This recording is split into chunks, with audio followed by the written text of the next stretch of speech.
to the adventure in Pipeman on W4CY Radio.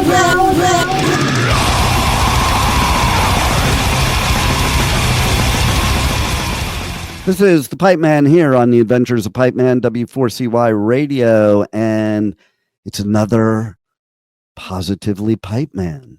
And again, we're going to have our resident expert on business coming on the show and talking with us, or is here with us on the show.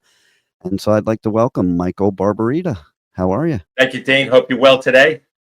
I'm well. And you know what? Every time I say your name, it's everything in my power in my brain not to say Barbarino. I know. That shows your age, though. Now that shows your age. I know, right? Some people might not even get that joke, but it was true. Like when I was just saying it, like it was about to come out of my mouth, and my mind, I had to change it. You're not the only one. You're not the only one. I won't be the last person. Over 50. But only people over 50 say that. There you go. At least you're not Horseshack, okay? Right. So, okay, this time we're talking about the 5 components of a compelling offer. And I love this segment the best because I'm all about compelling offers when it comes to business, sales, and like, to me, it's all about finding out to me, sales is not, people have it the wrong way. Sales is not selling something that somebody wouldn't buy. It's convincing somebody to buy. It's not selling them. It's convincing them to buy something they already were going to buy, but they're buying it from you. And in order to convince them, there has to be a compelling offer that's going to make you stand above the competition or even above any of their objections. So why don't you tell us what your strategies and your 5 components are for a compelling offer? Be happy to do that, Dean. Thank you. Thanks again for having me. So if you recall from the conversion formula, captivate the problem, fascinate the solution, educate, where we elaborate on why that solution is far superior to the competition. And then finally, the offer. And as I said in a previous segment, that the offer has to be so compelling and so irresistible that the customer can't say no, or they'd feel foolish if they were to say no. And so there are 5 components of a compelling offer. Through our research, through our studying, now maybe there's more, but through our research, we've narrowed it down to 5. And by the way, you don't have to do just one at a time. I've seen the most effective offers combine at least one, but one or more of these components. So the first one is urgency and scarcity. So urgency, right? This offer ends on Friday. Scarcity, there's only 3 left. Or if you're in my business, for example, just as an example, I only have so much bandwidth. I only have 3 spots on my calendar. Whatever the scarcity is, whether it's actual quantity of product or time, whatever the scarcity is, urgency and scarcity. And I combine those as one component. So the second one is risk reversal. Now, if you recall from my story in the ski business, we had a ski guarantee. Ski the ski 3 times. You don't like it, bring it back for a brand new pair and keep bringing it back until we get it right. And that is a risk reversal. And the risk reversal is where the seller in the transaction takes most or all the risk. And very few times does a risk reversal backfire, like almost never. But yet, many business owners are scared to use it. They totally are. Yeah. They totally are. And I'm here to tell you, as a motivational speaker, that is the number one thing that is used when selling your program or your audio program or your video program. It's the 30-day guarantee. And 99% of the time, nobody is ever not satisfied at that 30-day mark. Right. And especially if you believe in your product. Yeah. Right? Exactly. Absolutely. Yeah. So that has been, that is a great way to make an offer compelling. So think about it. If you combine urgency and scarcity with a risk reversal, that doubles up on the power of the offer. The third one is adding more value to your product or service. So let me tell you what I did when I was in the frozen cookie dough business. So the problem the customer had in the frozen cookie dough business is they didn't want to waste valuable oven space baking cookies. Okay, so what we did, and there's a couple dynamics here. Number one, we understood the long-term value of a customer, which is extremely important for every business owner to know. What is the long-term value of a customer? So we understood the long-term value of the customer. Just so you know, it was $5,000. So when we when we had a customer in the cookie dough business, we can expect at least $5,000 of sales over the term, 3 to 5 year term, which we considered was the lifetime. It was longer than that in most cases, but we had to use a criteria. So what we did is, and by the way, the average opening order was $50. And what we did is we gave away a free convection oven, which cost us $200 with an opening order that averaged $50. So we obviously lost money for a couple of orders, but we had confidence in our product. That's very important. We believed in our product, and we understood the long-term value of a customer. And it worked famously. It solved their problem. And by the way, they got to bake other stuff in it too. Okay. But it solved their problem, and we got orders because we added more value. We weren't just cookie dough. Okay. We added more value to a cookie dough purchase. And people, like, they eat that stuff up, you know, that even somebody like myself who knows what these marketing things are, it adds value. So it's not like a trick or something. It makes you want to buy the product. And you know, going back to something you said, it reminds me of this industry. So before I ever had a network, I used to pay to have a radio show on other radio stations. And one of the things I found with all my competitors is they all do a 13-week contract, that they all have a revolving door of business. So they're always after fresh blood. And, you know, because they would charge as much as they possibly could in the very beginning to get the most money right up front. And to me, first thing I think they're alluding to what you were saying before is they don't have confidence in their product or their service, or else they wouldn't need to charge the most amount they ever charge in the beginning. They would charge the least amount in the beginning and charge the most later once they've gained that client to be like a forever client.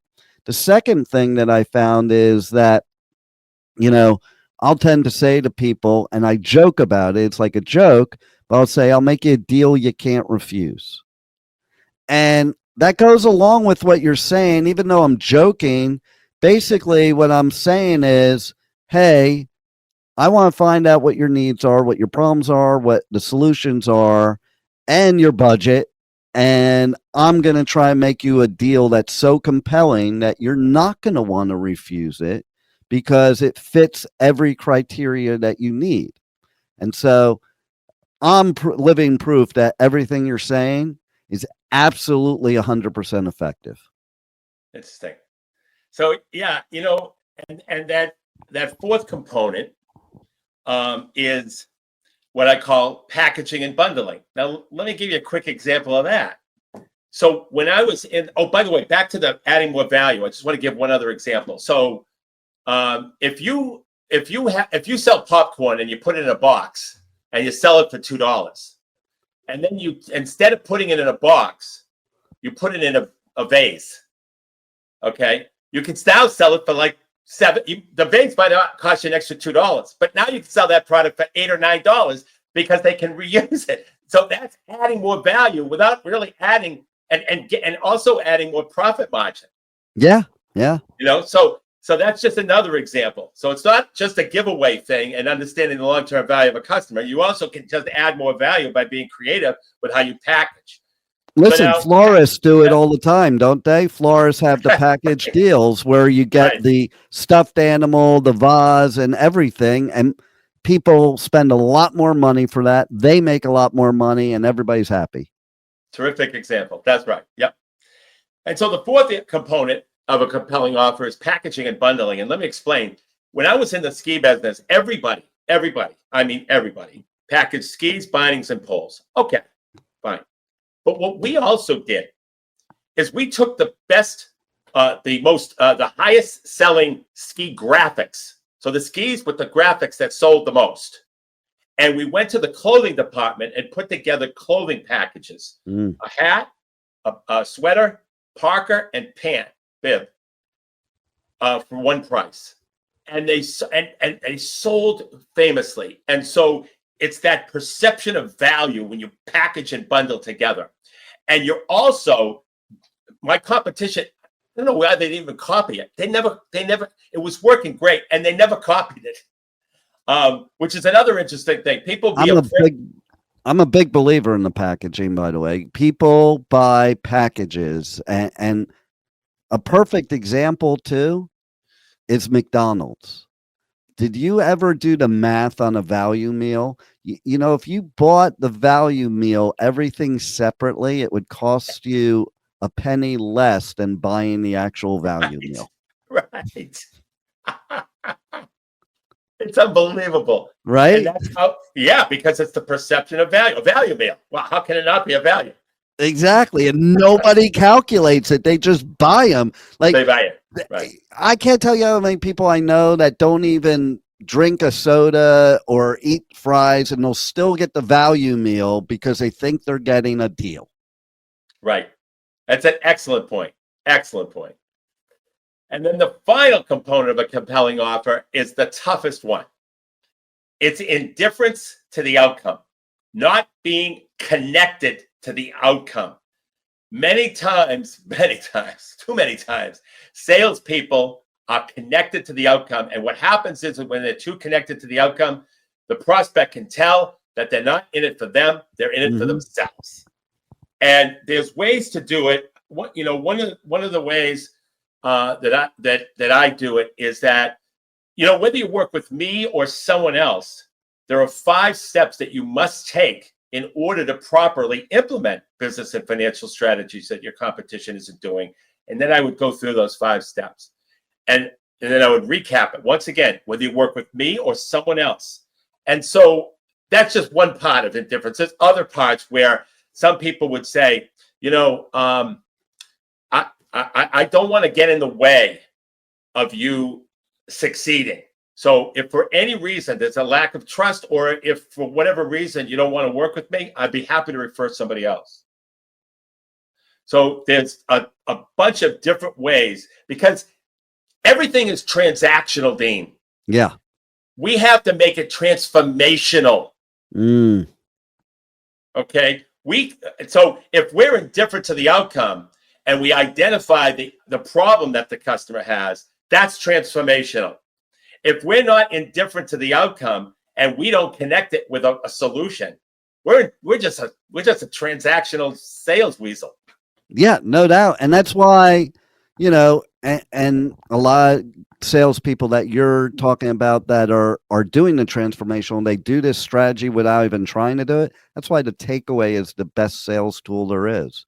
Yes. Because that's it. Yeah, that's another. And most salespeople refuse to do the takeaway because they are afraid they're going to lose the sale. And the point is I've always believed exactly what you're saying. No, it just shows that, hey, you're providing something of value. If it's not good for them, it's not good for them. Or if they don't want to do business, they don't want to do business. You don't need their business. They need your business. And that, again, that's perception. Excellent. Yeah, I agree. That's a great way to put it. So just in review: urgency and scarcity, risk reversal, adding more value to your product or service, packaging and bundling products and services together, and being indifferent to the outcome and not disconnected to the outcome. Well, I am connected to you and to what you're doing for people. So I hope that's allowed. And we need other people listening and watching to be connected to you too. But you're indifferent about that. I'm the one hawking it. That's right. So why don't you tell everybody how they reach out to you, how they connect with you? Also include, you have a book that they can get. You have a podcast, radio show, give them all that information. Okay. Yes. So what we do is we perform book interviews with people who are interested in learning our strategies. Why? Well, we're constantly updating our book because business is always changing. And the way the book interview works, it's at 60 minutes on Zoom. I present strategies from my book, and then I ask you what the impact that strategy would have for business owners that would implement it in your industry. And then I document it for the book. And the way to get a book interview is you go to www.nextstepcfo.net/contact, and then fill out the contact form. And in the message section, write the words book interview. And I'll send you a calendar link. And I promise you this, you'll learn business and financial strategies that your competition isn't doing in that book interview. And then secondly, you could go to nextstepcfo.net and download our book. It's free. And then our podcast resides at powerfulbusinessstrategies.com. And our radio show is on Mondays at noon Eastern at w4cy.com. All right. I love it. Again, such helpful information. And you are definitely a champion for businesses all over the world. And so, once again, I want to thank you for being on this Positively Pipeman segment of the Adventures of Pipeman. Thank you for having me, Dean. I really appreciate it. Thank you for listening to the Adventures of Pipeman on W4CY Radio.